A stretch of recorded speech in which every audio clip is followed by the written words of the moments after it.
नमस्कार, आप देख रहे हैं 4 टीवी और आपके साथ मैं हूं प्रियंका सिंह। हमारे इस खास बुलेटिन में आप सभी का एक बार फिर से बेहद स्वागत है और बुलेटिन का आगाज करेंगे बड़ी और अहम खबर के साथ। विदेश मंत्री डॉक्टर एस जयशंकर और ब्रिटेन के विदेश मंत्री डेविड लैमी के बीच आज दिल्ली में अहम मुलाकात हुई है। इस दौरान जयशंकर ने कहा है कि उन्हें डेविड लैमी का भारत में दोबारा स्वागत करते हुए खुशी हो रही है। उन्होंने बताया कि प्रधानमंत्री नरेंद्र मोदी और लैमी के बीच भी एक बेहतरीन बैठक हुई है और ये दौरा भारत ब्रिटेन के व्यापक रणनीति साझेदारी का मूल्यांकन करने का एक अहम अवसर बन गया है। जयशंकर ने आगे ये भी बताया कि दोनों देशों के रिश्ते हर क्षेत्र में पहले से ज्यादा मजबूत हुए हैं।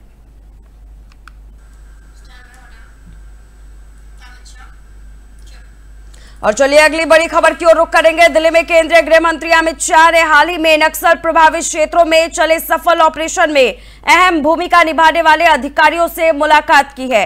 इस दौरान उन्होंने ऑपरेशन की ऐतिहासिक सफलता के लिए उन्हें बधाई दी। गृह मंत्री ने ट्वीट कर कहा कि वे जल्द ही छत्तीसगढ़ जाकर उन जाबाज जवानों से भी मिलेंगे जिन्होंने अपनी बहादुरी से इस ऑपरेशन को अंजाम दिया।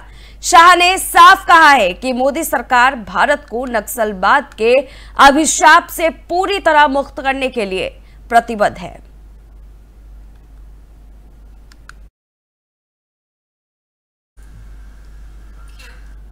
वहीं प्रधानमंत्री के प्रधान सचिव डॉक्टर पीके मिश्रा ने अत्यधिक गर्मी को लेकर वैश्विक मंच से बड़ा संदेश दिया है। जिनेवा में आयोजित विशेष सत्र में बोलते हुए उन्होंने इसे सिर्फ पर्यावरणीय नहीं बल्कि सार्वजनिक स्वास्थ्य, आर्थिक स्थिरता और पारिस्थितिक तंत्र के लिए एक प्रणालीगत संकट बताया है।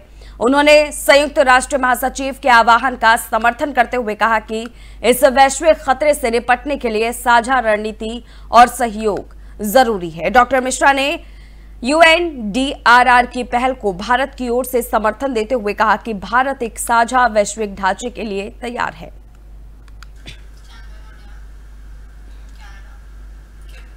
और वहीं भारत की वैश्विक अहमियत पर कनाडा के पूर्व सांसद चंद्रा आर्य ने बड़ा बयान दिया है। उन्होंने प्रधानमंत्री नरेंद्र मोदी को अपरिहार्य साझेदार बताते हुए कहा है कि G7 शिखर सम्मेलन में उनका स्वागत करना एक गर्व का क्षण होगा। चंद्रा आर्य का मानना है कि भारत आज विश्व शांति, आर्थिक स्थिरता और तकनीकी विकास में निर्णायक भूमिका निभा रहा है। साथ ही उन्होंने भारत कनाडा संबंधों को और प्रगाढ़ करने की जरूरत भी जताई। उनका यह बयान ऐसे वक्त में आया जब भारत की वैश्विक साख नई ऊंचाइयों को छू रही है।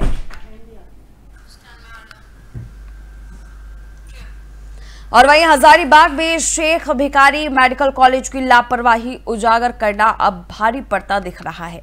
बीजेपी नेता अर्जुन साव को देर रात पुलिस ने उनके घर से उठाकर थाने में पूछताछ के लिए बैठा दिया, वो भी बिना किसी नोटिस या FIR के। इसी के विरोध में बीजेपी सांसद मनीष जायसवाल, विधायक प्रदीप प्रसाद और सैकड़ों समर्थक सदर थाना पहुंच गए और थाने में ही धरना प्रदर्शन शुरू कर दिया। सांसद जायसवाल का कहना है कि झारखंड सरकार जनहित के मुद्दों को दबाने की कोशिश कर रही है और लोकतंत्र को कमजोर कर रही है। मामला गर्माता जा रहा है और अब पूरे राज्य की निगाहें इस धरने पर टिक गई है। क्या कर रहे हैं, क्या करना चाहते हैं, ये समझ से परे है कि सरकार जो है और खास करके हमारे जो मंत्री साहब जिनके चलते इस तरह का मामला हो रहा है, अगर जो भी डॉक्टर दोषी थे उन पर कार्रवाई करनी चाहिए, आश्वासन देना चाहिए। उसके जस्ट उल्टा आप मनोबल तोड़ रहे हैं लोगों को, जो समाज और दूसरों को कौन नहीं जानता पूरे जिले में, और दूसरे जैसे समाज से भी इस तरह से हैरान परेशान करना है कहीं भी शोभनीय नहीं है, एकदम अनुचित है, इलीगल। देखिए, एक इलीगल डिटेंशन का मामला है, पुलिस ज्यादती का मामला है।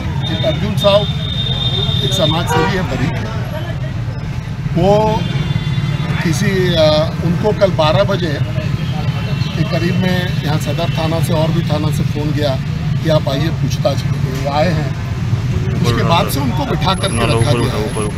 ना उनको ये बताया जा रहा है कि किसी सजा के तहत उनको लाया गया है, ना ही कोई औपचारिकता। वो सब जो औपचारिकता होता है कि भाई पूछताछ अगर आपको करना है, अगर आपको पूछना है, ताकना है, तो उसके लिए एक नोटिस देना पड़ता है, एक नोटिस दिया जाता है पूछताछ के लिए। तो ना कोई नोटिस दिया गया, ना कोई एफआईआर दर्ज है, और अभी तक इलीगली जो है उनको डिटेन करके यहाँ पीछे बैठा करके रखा गया है। तो अगर एक समाज सेवी को अगर इतना तत्परता पुलिस दिखाएगी कि 12 बजे रात में बुलाएगी उसको पूछने के लिए, और अगर ये किसी चोर, गुंडा, बदमाश, उग्रवादी, मर्डरर, इनको तो ढूंढ भी नहीं पाती है, लेकिन एक समाज सेवी को 12 बजे रात में पुलिस को बुला करके और अपने यहाँ बैठाना और इलीगली डिटेन करना, हम लोग का इतना ही मांग है कि अगर आप उसको। तो वही पंजाब में यूट्यूबर जसबीर सिंह को जासूसी के आरोप में गिरफ्तार किया गया है। पुलिस जांच में खुलासा हुआ है कि जान महल यूट्यूब चैनल चलाने वाला जसबीर पाकिस्तानी खुफिया नेटवर्क से जुड़ा हुआ था। वो पीआईओ शाकिर उर्फ जट रंधावा के संपर्क में था, जो पहले से ही संदिग्ध गतिविधियों में शामिल माना जा रहा है। जसबीर ने हरियाणा की यूट्यूबर बताई जा रही है ज्योति मल्होत्रा और पाक उच्चायोग से निष्कासित अधिकारी एहसान उर रहीम उर्फ दानिश से भी घनिष्ठ संपर्क बनाए रखे थे। आज मोहाली कोर्ट ने जसबीर को 2 दिन की पुलिस रिमांड पर भेज दिया है।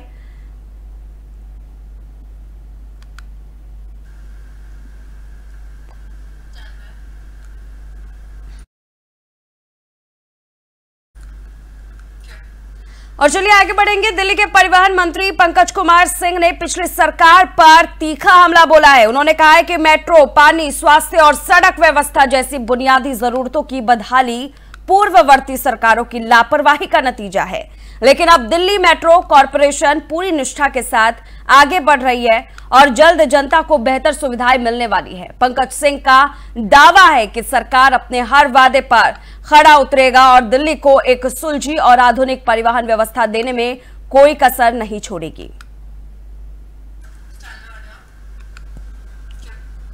रुक करेंगे अब पटना की ओर, जहां पर बिहार के राज्यपाल आरिफ मोहम्मद खान ने कहा है कि हर त्योहार को प्यार और सौहार्द के साथ मनाना चाहिए। उन्होंने प्रसिद्ध यूट्यूबर और शिक्षक खान सर की जमकर के प्रशंसा भी की और कहा कि वे गरीब छात्रों की मदद कर रहे हैं जो अपनी फीस नहीं दे पाते।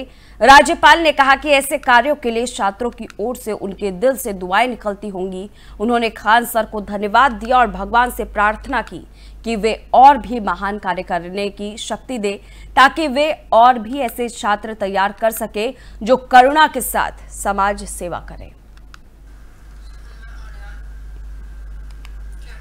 और अब पश्चिम बंगाल की तरफ रुख करेंगे, जहां के जलपाईगुड़ी जिले में ईद उल अजहा के मौके पर सीमा पर सुरक्षा बल के जवानों ने भारत बांग्लादेश सीमा पर फुलवारी इलाके में बॉर्डर गार्ड बांग्लादेश के साथ मिठाइयों का आदान प्रदान किया।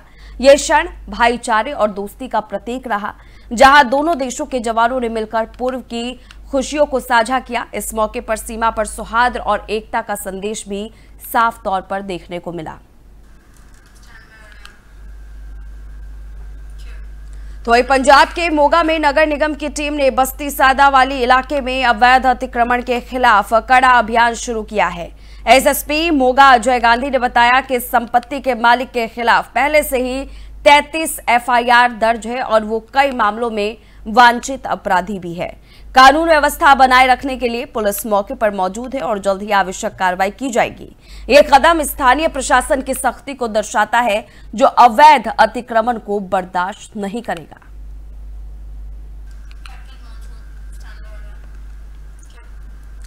कहते हैं कि विकास के तेज दौर में अगर प्रकृति नाराज हो जाए तो मनुष्य के अस्तित्व पर संकट आ जाता है।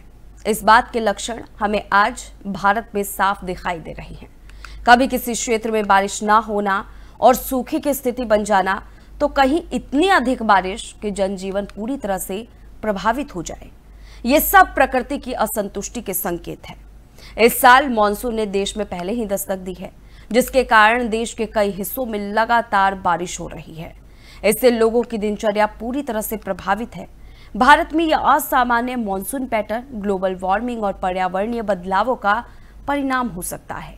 बढ़ते प्रदूषण, वनों की कटाई और जल स्रोतों का अंधाधुंध दोहन भी मौसम में अप्रत्याशित बदलावों का कारण बन रहे हैं। ये केवल प्राकृतिक आपदाओं का संकेत नहीं है, बल्कि हमारे जीवन शैली में सुधार की जरूरत भी जताता है। तो चलिए जानते हैं मॉनसून के पहले आने के पीछे का कारण आखिरकार क्या है। हमारी रिपोर्ट देखिए। भारत में इस साल मानसून की शुरुआत समय से पहले ही हो गई है। देश के कई राज्यों में तो पहले से ही बारिश हो रही है। दिल्ली एनसीआर में लगातार नौतपा बेअसर रहा है और इसके अलावा मौसम विभाग यानी आईएमडी ने देश के कई हिस्सों में आंधी, तूफान, तेज हवाओं और भारी बारिश का अलर्ट जारी किया है।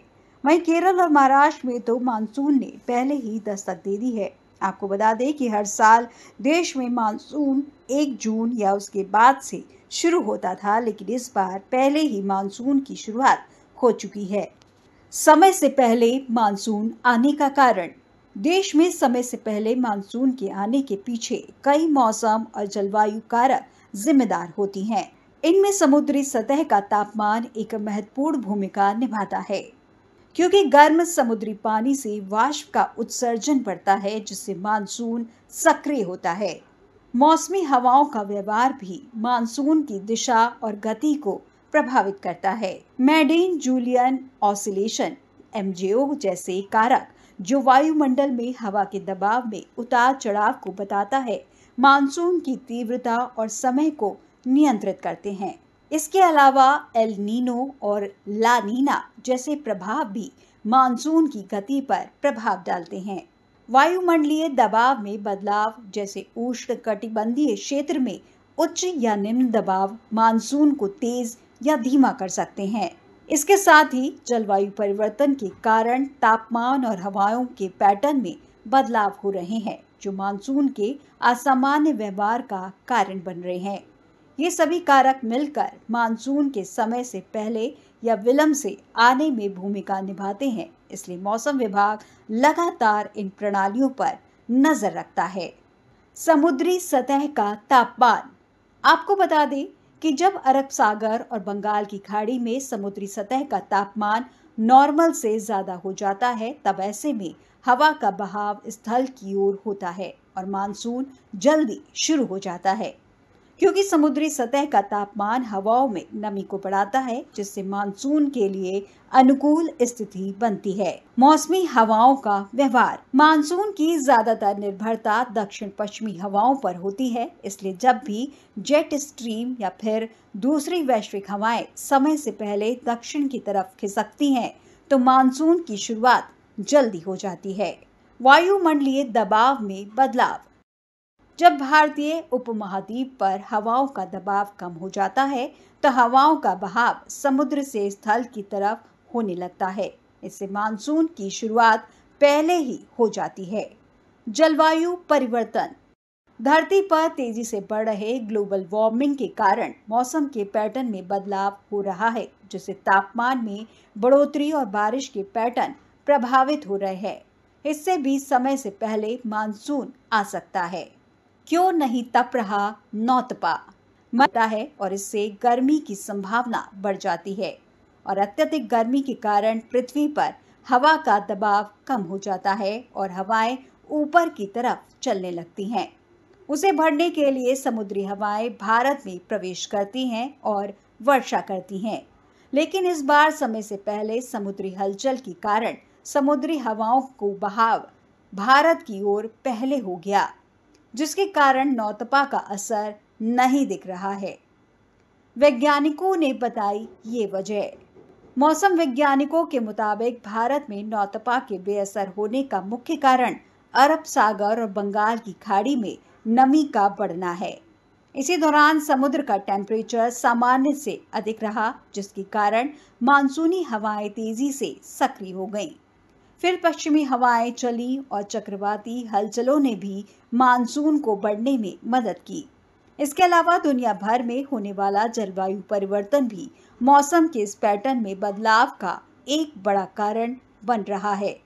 जलवायु परिवर्तन के चलते समुद्री और वायुमंडलीय परिस्थितियों में जो बदलाव आ रहे हैं, उनका सीधा असर मानसून पर देखने को मिल रहा है। इस बार जल्दी शुरुआत इसी का उदाहरण है। तो आपने देखा कि कैसे समुद्र का तापमान, वायुमंडलीय दबाव और हवाओं की दिशा मानसून के समय को तय करते हैं।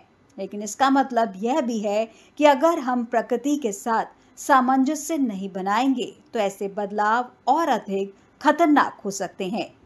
पर्यावरण की रक्षा करना अब सिर्फ जिम्मेदारी नहीं, जरूरत बन गया है। प्रकृति सेकेंड वर्ल्ड वॉर के बाद विश्व के लगभग सभी देश गुलामी और उपनिवेशवाद की जंजीरों से मुक्त हो रहे थे। ऐसे में दो महाशक्तियां अमेरिका और सोवियत संघ वैश्विक सत्ता के रूप में उभरी और अपने अपने विचारधाराओं को दुनिया के अन्य देशों पर थोपने लग गई। इसी समय 1947 का समय था। आजाद हुआ भारत ना तो पूरब के गुट में शामिल हुआ और ना ही पश्चिम के, बल्कि उसने अपना गुट निरपेक्ष आंदोलन शुरू कर दिया। भारत ने विश्व राजनीति में एक स्वतंत्रता और स्वायत्त भूमिका निभाने पर बल दिया, लेकिन जैसे जैसे पश्चिमी देश एकजुट होकर अपने प्रभाव को बढ़ा रहे थे, एशियाई देशों ने भी महसूस किया कि उन्हें एकजुट होना होगा। इसी सोच के तहत भारत, रूस और चीन इन तीनों ने मिलकर के RIC ट्रॉयका फॉर्मेट किया। हालांकि समय के साथ चीन की बढ़ती महत्वाकांक्षा और विभिन्न अंतर्राष्ट्रीय परिस्थितियों ने इस ट्रॉयका को प्रभावित किया और इसे कमजोर किया। लेकिन हाल ही में रूसी विदेश मंत्री के बयान के बाद यह फॉर्मेट फिर से चर्चा में आ गया। तो आज हम जानेंगे ट्रॉयका क्या है, ये क्यों बनाया गया था और इतने सालों के बाद ये फिर से चर्चा का विषय क्यों है। देखें हमारी रिपोर्ट में।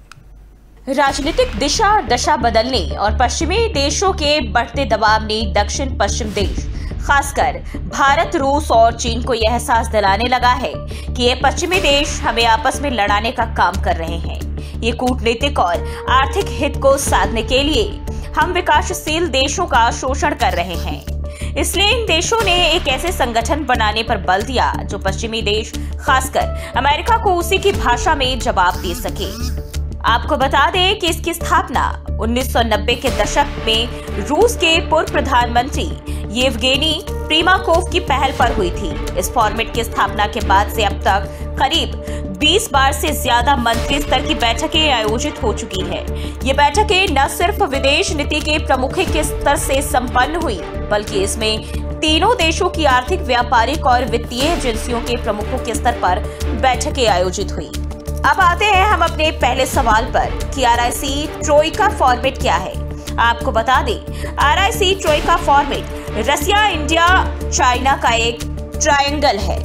यह एक तरह का रणनीतिक गठबंधन था जिसका उद्देश्य वैश्विक राजनीति में स्वतंत्र आवाज उठाना और अपनी अपनी राष्ट्रीय सुरक्षा और विकास के हितों की रक्षा करना था। दूसरा सवाल कि आखिर यह कमजोर क्यों हो गया, तो आपको बता दें, तीनों देशों की अपनी अपनी जरूरत है जिसे हल करने पर कभी किसी के द्वारा बल नहीं दिया गया। इसके विपरीत चाइना के द्वारा समय समय पर भारत के साथ संबंधों में तनाव देखा गया। आपको याद हो कि साल 2020 की वह घटना जब चाइना ने अपनी विस्तारवादी नीति के कारण भारत के साथ झड़प किया।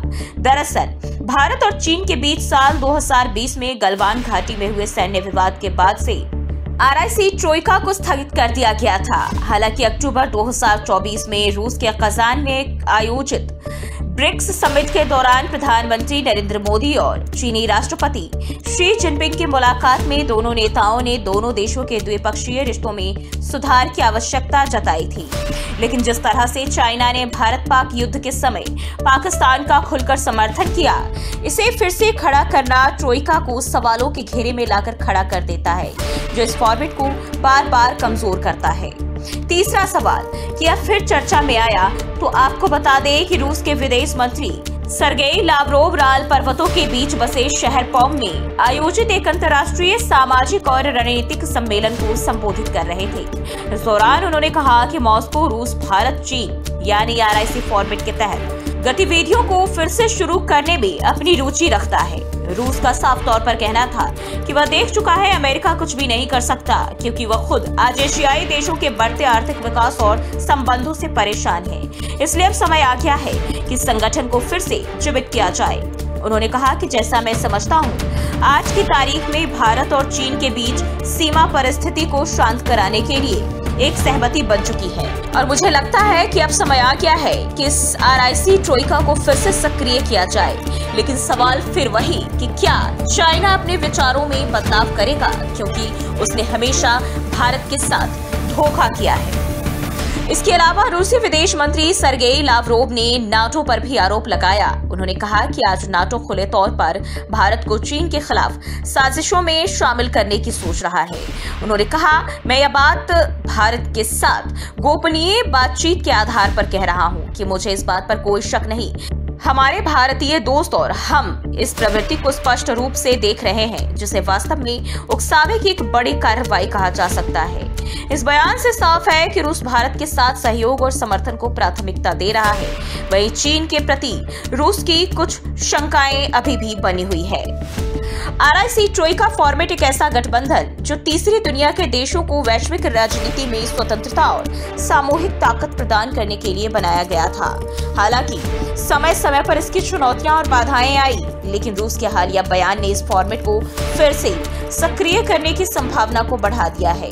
तो क्या भारत, रूस और चीन मिलकर फिर से एक मजबूत त्रिकोणीय तो फिलहाल इस खास बुलेटिन बस इतना ही। रुकेंगे एक छोटे से ब्रेक के लिए। ब्रेक के उस पार खबरों का सिलसिला जारी है।